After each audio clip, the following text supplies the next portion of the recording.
Hi, everyone. Welcome to another exciting literacy loving, education loving edition of Words, Images, and Worlds.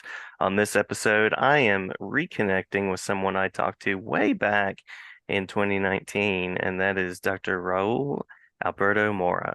Raúl, you are an associate professor, and you're going to have to tell me how I do pronouncing this at the Universidad Pontificia Bolivariana. How did I do with that? It's close enough. Close enough. I Okay, mean, okay.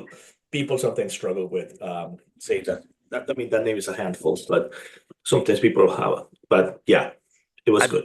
I bet you will sound better saying it. I have an Appalachian dialect that wants to make everything sort of a sound, but you probably are familiar with that, I would say. Well, Mhm.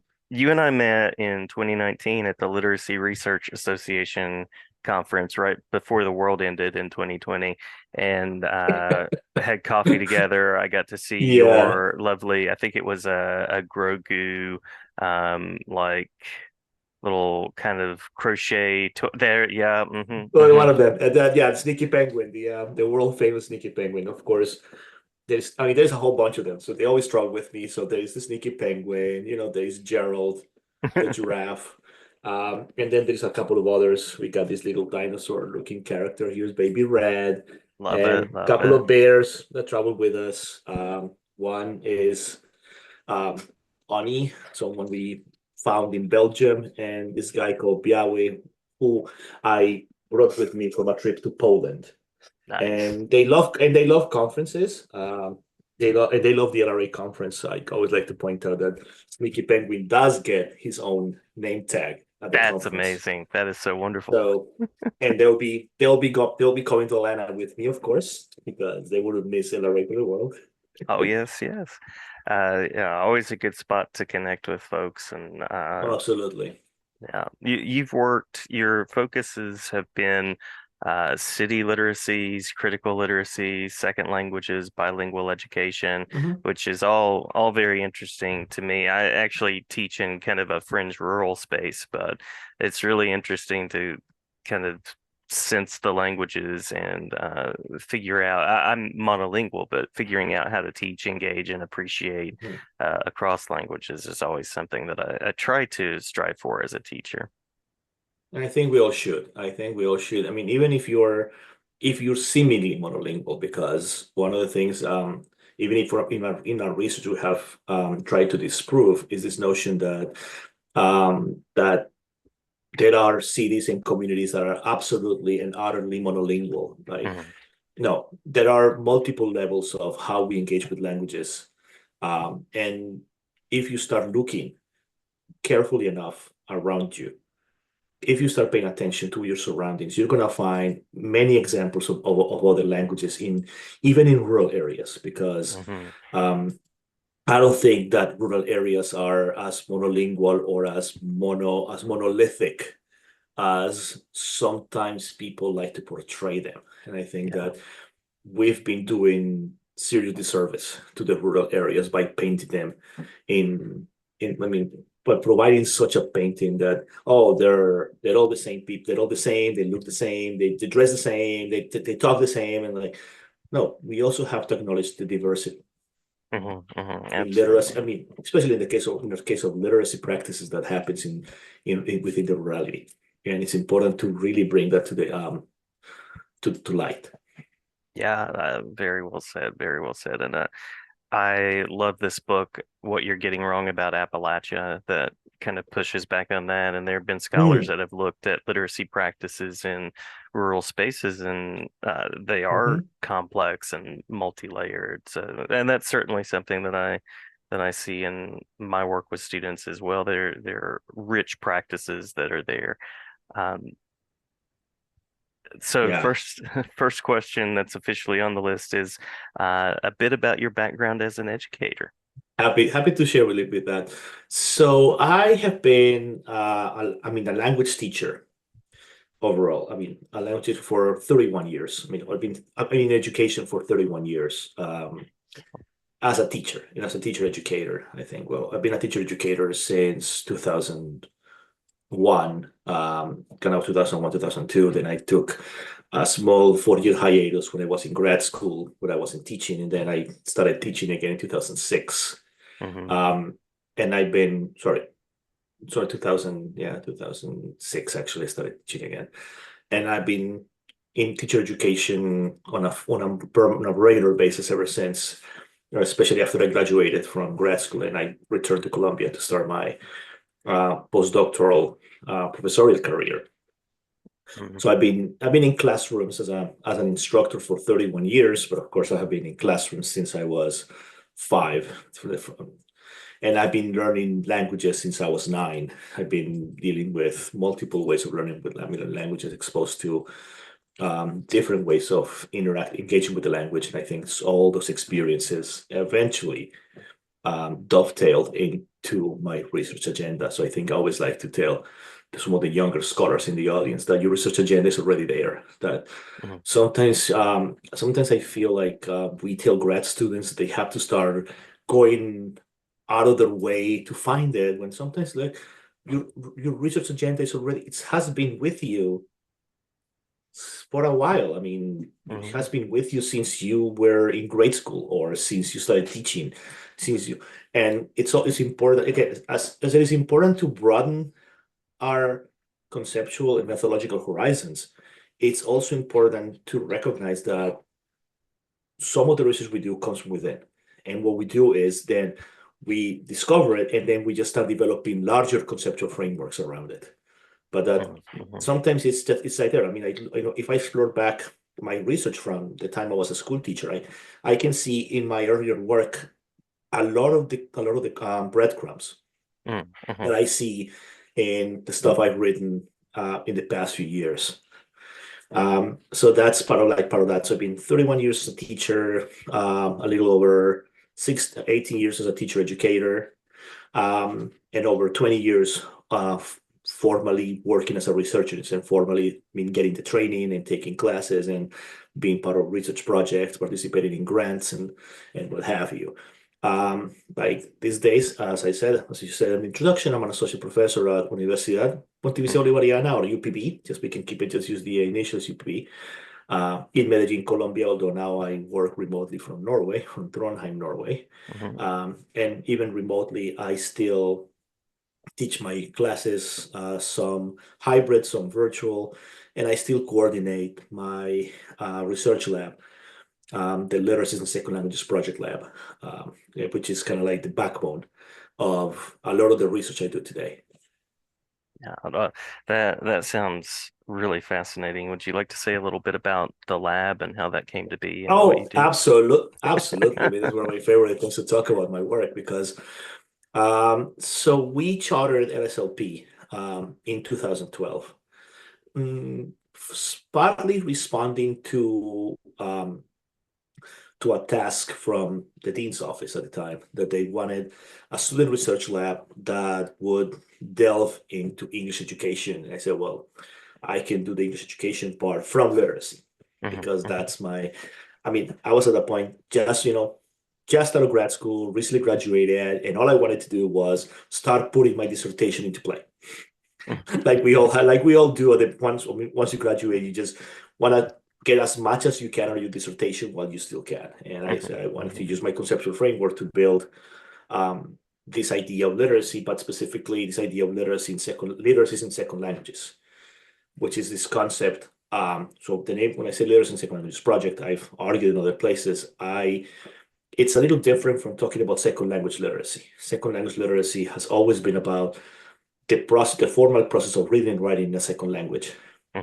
Hmm. Literacy in second languages, it goes into the very notion of literacies as the diversity of spaces and contexts where literacy practices take place. Look at it through second language context. So that's when you said in the introduction, yes, there's one part of the work we do that explores that presence of those second language literacies in our city spaces, Hmm. whether they're urban, exurban, or rural, and how they appear, and that how if we pay attention to the surroundings, you're gonna find those messages in advertisements, in graffiti, in people's t-shirts, in people's tattoos, in the music that the people listen to or the music they perform. And as you go then in different ways that language appears in formal and informal spaces. So that's one of the areas. Then I started also looking at the digital culture. Mhm. Um, on one side, people looking at like fandom communities, comics, but then more on a more structured level, the work of the culture of video games and gaming. Yeah. So looking at what gamers do with language when they're in their games and their communities and how they use all these languages to participate in the communities, to be part of the games, to compete, to win, and to continue engaged in those spaces. Mhm. And then there is, of course, the third area of literacy in second languages, which is how I help teachers play with theory. So it's kind of like, okay, let's just look at the theory and you yourself are going to figure out how this theory can become part of your pedagogical practice, Mhm. Mhm. as opposed to me coming and tell you this is what you're going to do.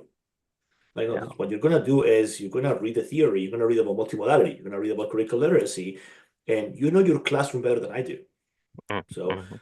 I know the theory better than you do at this particular point in time. Sure. Do I know your classroom better than you do? No. So you can walk me through what's going on in your classroom, and I can walk you through how I can give you an idea or I can give you a spark to play with the theory, and then you go and just run with it. Because I think that another important thing is how it's how we let teachers play with theory. I don't think it's about making theory approachable because sometimes making theory approachable translates into dumbing down the Mhm. theory Mhm. because we think that teachers are not going to understand the theory. Teachers are not going to understand that. Like, no, teachers understand more than you give them credit for. Mhm. So Mhm. it's not about dumbing down the theory. It's about making it accessible in the sense of here is the literature, like literally, here's the literature, Mhm. here's the books, here's the articles, here's the videos.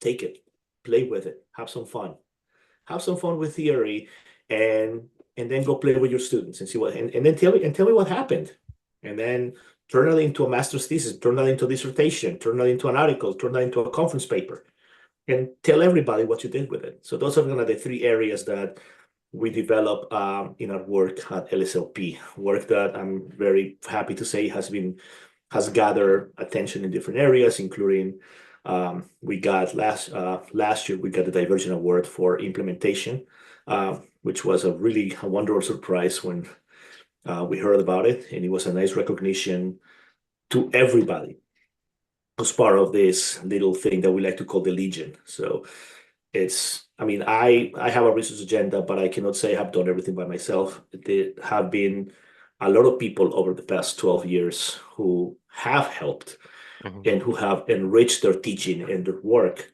by participating in these research projects. I love what you said there about having fun with theory because sometimes theory seems like such this unapproachable, monstrous thing, Mm, and it shouldn't be that way. It should be fun, and I think teachers really do. I think all of us engage with some theory and act out a theory, whether we name it, whether we've read the books, mm. done that, time for reflecting. I think everything is guided by theory and a larger philosophy. And teachers theorize a lot. It's just Hmm. again, and it's not necessarily that they have labeled it Hmm. as we Hmm. sometimes do when we build conceptual frameworks and whatnot. They have been doing this. And if you go to the classrooms and you go into the classrooms, and I always like to use the I always like to play with that famous quote by Justice Powell about about obscenity that you don't, I mean, I cannot define it, but I know it when I see it. Hmm. Hmm. That we have long talked about this idea that I can't define it, but I know it when I see it. And from that, sometimes I can say, I cannot tell you what critical literacy is. I'll give you a definition of multimodality.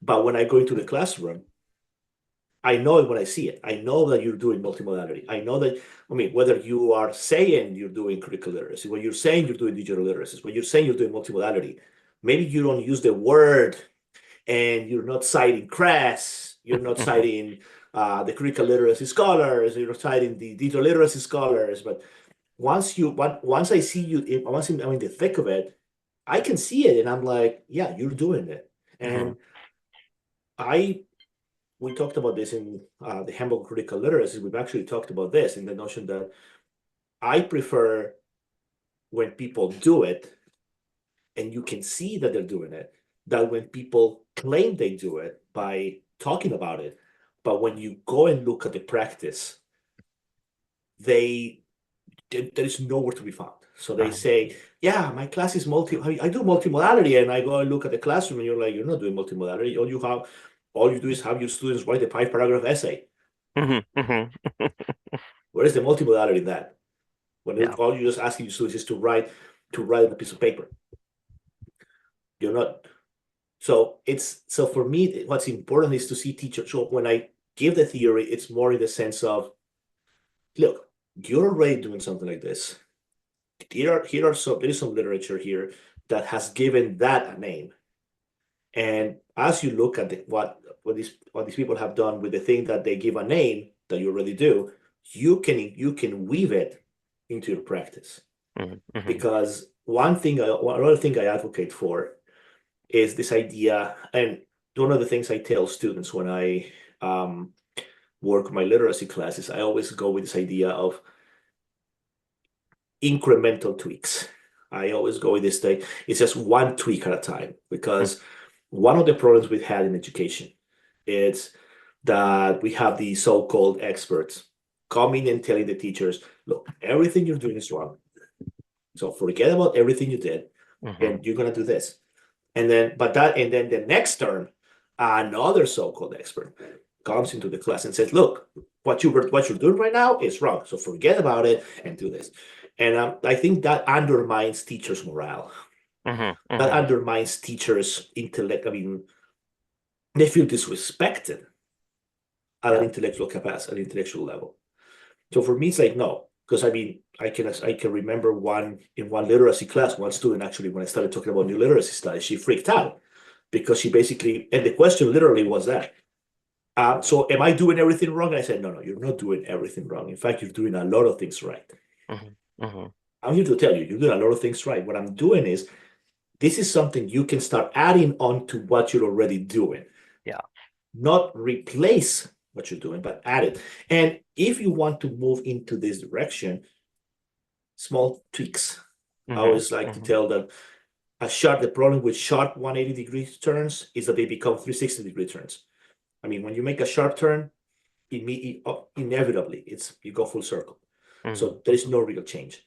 But if you gradually ease into this and you start adding a little thing here, a little thing there, and you start planning on what you want to do this week, next month, next term, next year, that gradual change becomes more permanent. And I witnessed it in the work my teacher researchers do, that as they gradually ease themselves into that play with theory, the effects in their instructional practice I mean, they last longer. And sometimes they last forever because once they get engaged with the theory, they don't want to let go. Yeah. Yeah. And as somebody that's interested in reflection and somebody that wants to always be trying new things, I would find it exhausting to try everything new all over again every year. But the idea of what you're saying, small changes, reflections, implementing theories, and thinking through the why of what I do, that's more exciting to me than just doing the Oh, same thing yeah. again. Oh, yeah, yeah, absolutely. I mean, because that's what we do as teacher educators. And as researchers, we're always looking for the next tweak that we can Mhm. throw, the next wrinkle that we can throw into our research. Otherwise, I think if we're not doing that, looking for the new wrinkle, for the new tweak, I think our work start growing stale, and that's when it stops being fun. Yeah, yeah. Now you mentioned a research agenda, and you talked about some questions that teachers can ask themselves. Is there and disclaimer, you and I are working on editing a book related to AI literacies. Yeah. Um, Curious about any particular questions or an overall research question that's driving your work right now? Well, there are several. So yes, so I'm still doing the work on the city, but I'm kind of looking now at okay how we have official and unofficial discourses around like languages in the city, and then there's like something that you get from the government, something you get from the from higher ed, and you get something that you get in schools or and how it reflects in the city.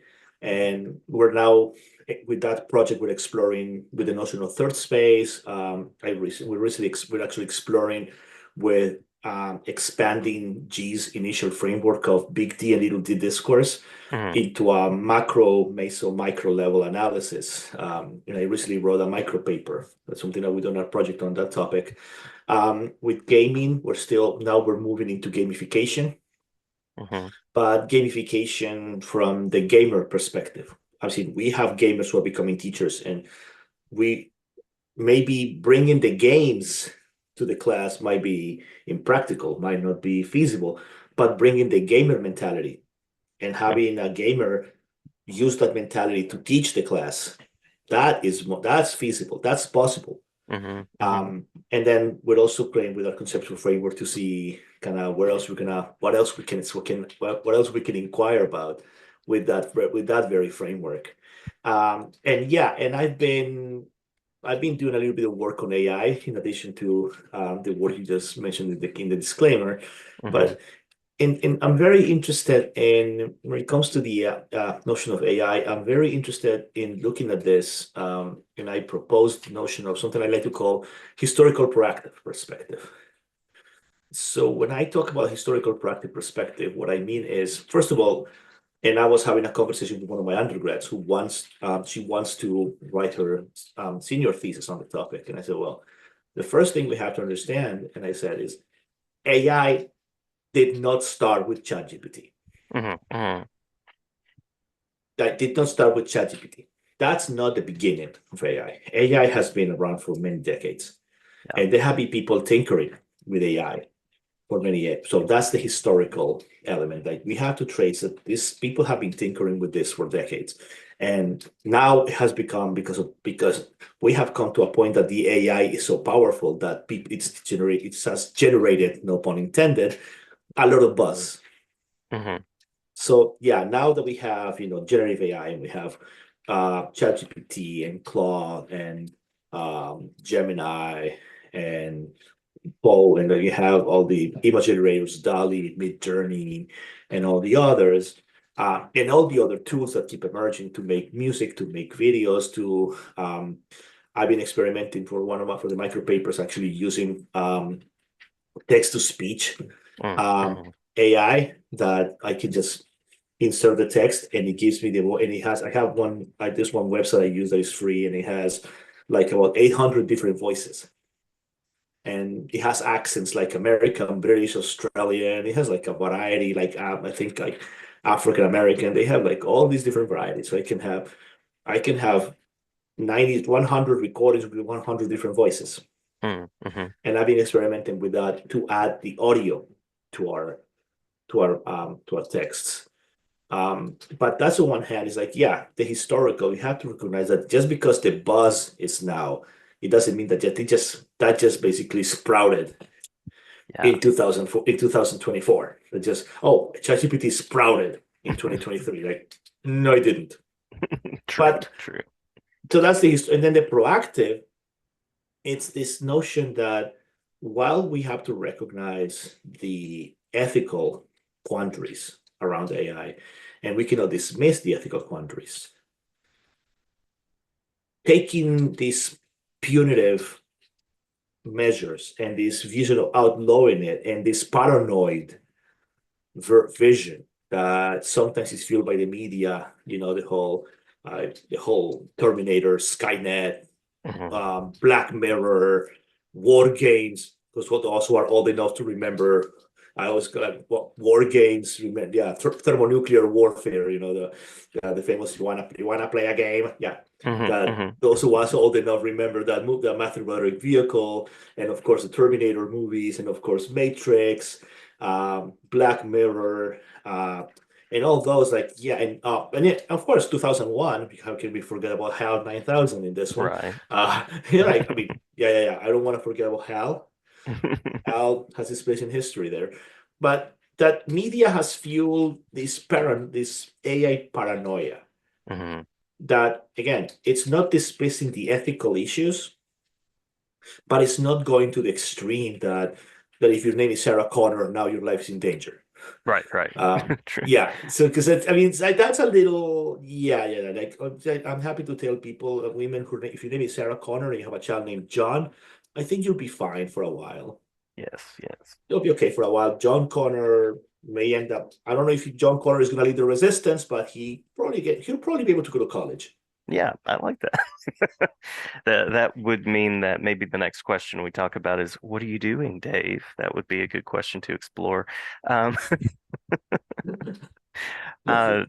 so if I'm an educator out there and I'm listening, what would you want educators or students to know about the work you've done and anything that they can take about language, critical literacies? Oh, uh, yeah, that's a really nice question.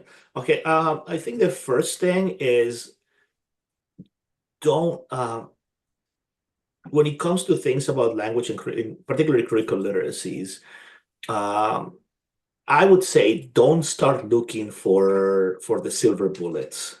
Hmm. Don't start Hmm. looking for magic potions and silver bullets because they don't exist.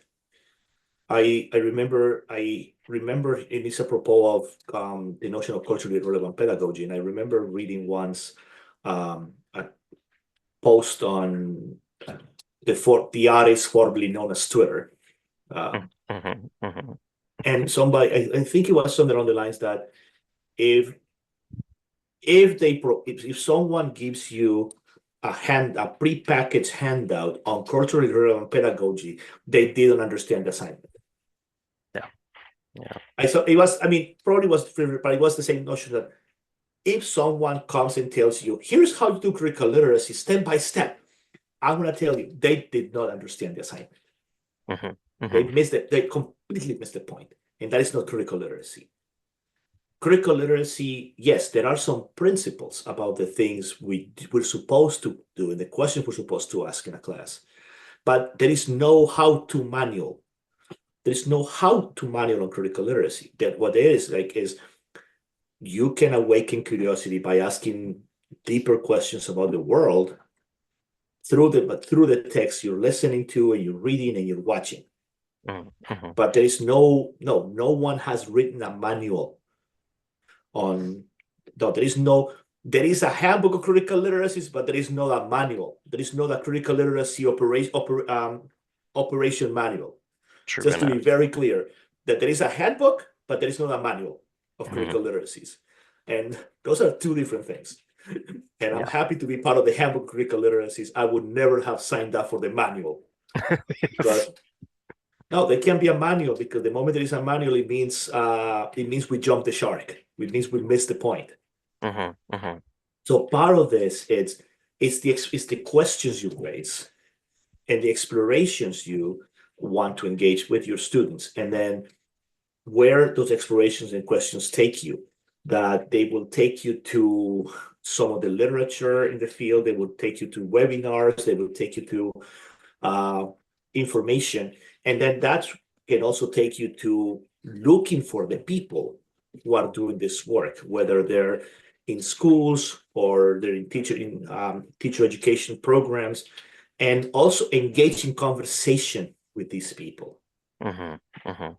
and really pick their brains. I mean, I know for a fact many colleagues, at least the ones I know in the literacy circuit, they are very happy to talk to school to teachers and students.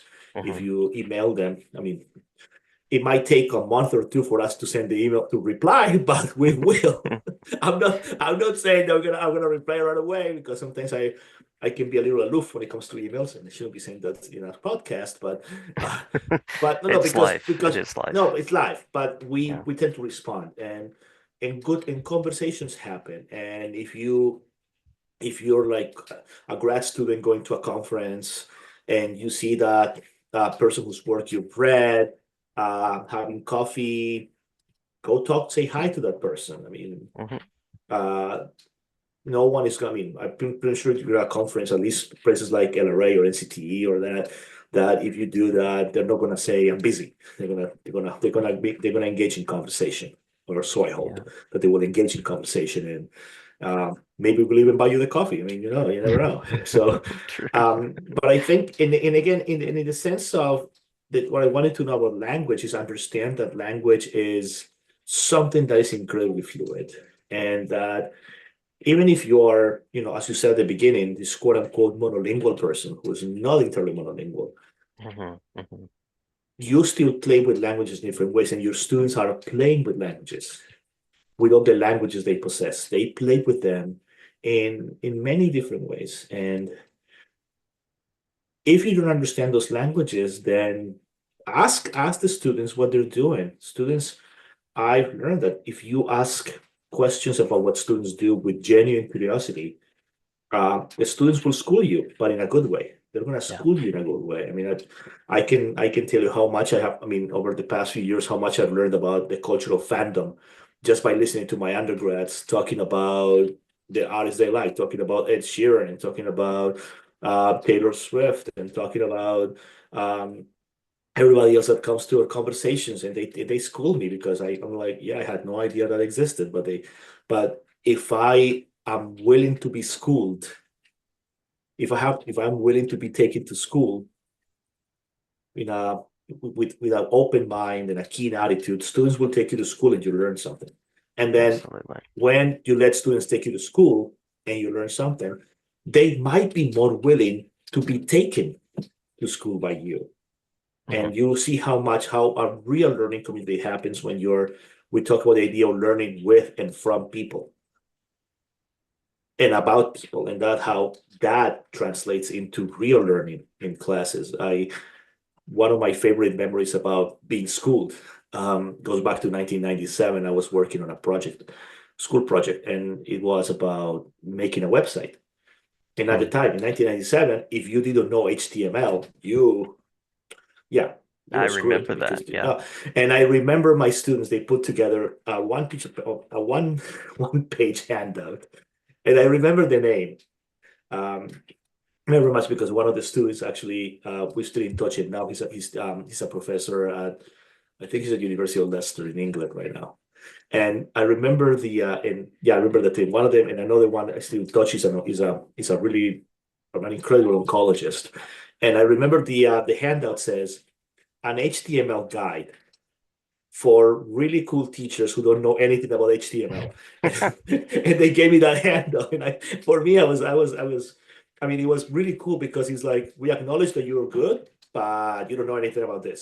But at least you're willing to learn. So let us throw your bone. And Oh, I love it. it was a beautiful exchange because, and I mean, so beautiful, I still remember it to this day. I mean, it was like almost 30 years ago. Because it's what happens when you're willing to, yeah, when you're willing to meet your students halfway through, Hmm. Hmm. and you're willing to acknowledge, yeah, that there are things I know and there are things I'm really good at, but there are things I still have to learn.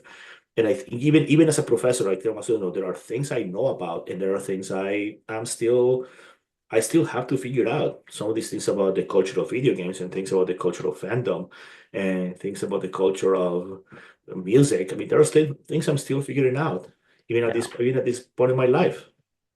So I Yeah. think it's always be willing to meet people halfway through, and then you'll see how much learning happens in the process, or how much of a learning zone occurs in those spaces. Love that. Love that. Always learning. So I greatly appreciate your time. And by means of a final question, I am curious about resources that you would want to share with listeners out there if they want to find out more about some of the things we've been talking about. Oh, well, probably I think I would be remiss if I didn't bring up our website. I mean, Hmm. our project LSLP has a website, lslp.org. And I like to promote because then you can also, not only can you discover our research lines and what we're doing right now, the projects in terms of the city projects and gaming and the work we do with teachers. Um, Soon we'll start creating our website, our little page, our micro page for the AI project that we're cooking, but until we have a proposal cooked, I'm not going to post anything on the website. But we're working on that. And one resource that I really would like to suggest people to take a look at is something we like to call the LSLP micropapers. Mm-hmm. The micropapers are this one-page primer where we propose working definitions for the different concepts that we are developing or that we're using to build our research. And the nice thing about these is that, yes, we have had guests writing entries, and we've had, I mean, incredible people like Jessica Pange and Alex Aguilera writing one. We've had someone like Keisha Bryan. She gave us another one with Kathy Garland. We had guests writing that, but most of them are our students. Mm-hmm. So my undergrads and my grad students, they write these concepts. So if you're a school teacher or you're a school or a pre-service teacher or a grad student who's like trying to, wrap your mind around what's multimodality, when you can just look on our website, and there's one micropaper where they give you a very quick definition of multimodality. If you're yeah, how about you have something on ethnography? Like, yeah, we have ethnography, do ethnography, digital ethnography. You can look at that. If you're interested in, I want to explore the notion of queer critical literacies, you can go and find a micropaper on that. So it's become part of our overall culture of how we introduce the researchers into the larger culture of academic literacies. Mm-hmm. So it's not simply, so it's part of how we use them to articulate your thoughts for a conceptual framework or your articulate your thoughts um, for the project we're developing, but also how you begin to understand how the process works, the process of writing a draft and getting it reviewed and having to work on the revisions and then getting it published, and how those things become that people start citing those micropapers, because that's another thing that we found that we sometimes every now and then I get Google Scholar alerts about micropapers that get cited in other art in other in articles and book chapters. And so I would say that's a nice resource, because sometimes you're like, I want I want a TLDR version of this, but I want a TLDR version that is also grounded in research and grounded in references. Then we have the micropapers, and we always invite people to look at them. And if someone, once again, said, I would like to experiment and write one micropaper for you folks, and we'd be happy to walk you through the process, and we can write one together. Like, interestingly enough, when you mentioned the rural part, one of my researchers, she's actually working on a micropaper on literacies in rural spaces. I And love that. Love that. it's coming out. And then there's gonna be and there might be a follow-up micropaper on the topic. And it's gonna be basically because another student said that she wants to write one on teaching in a rural area. So I said, let's wait for the first one, and then you can write this one as a kind of a sequel.